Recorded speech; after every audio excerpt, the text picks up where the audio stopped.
اور اہم خبر، تحریک انصاف کے سابق سیکرٹری اطلاعات احمد جواد کا مسلم لیگ نون میں شمولیت کا اعلان۔ احمد جواد نے مسلم لیگ نون کے صدر شہباز شریف سے ان کی رہائش گاہ پر ملاقات کی۔ عمران نیازی نے ان جیسے ہزاروں افراد سے دھوکہ کیا، احسن اقبال کی جانب سے یہ کہا گیا۔ لیاقت انصاری ہمارے ساتھ موجود ہیں۔ لیاقت، اس موقع پر کن جذبات کا اظہار خیال کیا گیا؟ جی بالکل، مسلم نون کے صدر شہباز شریف سے پی ٹی آئی کے سابق مرکزی سیکرٹری اطلاعات احمد جواد نے ملاقات کی۔ اس ملاقات میں مسلم نون کے سیکرٹری جنرل احسن اقبال بھی شریک ہوئے اور احمد جواد نے پی ٹی آئی سے علیحدگی کا اعلان کرتے ہوئے مسلم نون میں شمولیت کا اعلان کیا۔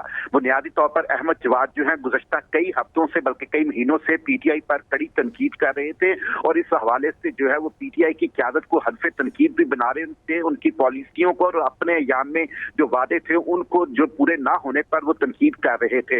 اب مسلم نون کے ساتھ ان کے کچھ عرصے سے قربتیں بڑھ رہی تھی اور آج بالآخر انہوں نے مسلم نون کی قیادت سے ملاقات کی اور شہباز شریف کی قیادت پر اور نواز شریف کی قیادت پر اعتماد کا اظہار کرتے ہوئے مسلم نون میں شمولیت کا اعلان کیا۔ اس موقع پر احسن اقبال کا کہنا تھا کہ عمران خان نے ان جیسے ہزاروں افراد سے دھوکہ کیا جو خلوص نیت کے ساتھ نیا پاکستان کے نعرے کے فریب میں آئے، لیکن یہ نیا پاکستان کا نعرہ جو ہے وہ واقعتاً فریب ثابت ہوا اور یہی وجہ ہے کہ پی ٹی آئی کے لوگ جو ہیں وہ اب پی ٹی آئی کو چھوڑ رہے ہیں اور یہ سابق مرکزی سیکرٹری اطلاعات کے احمد جواد جو آج مسلم نون میں شامل ہوئے ہیں۔ ٹھیک ہے، بہت شکریہ لیاقت آپ کا۔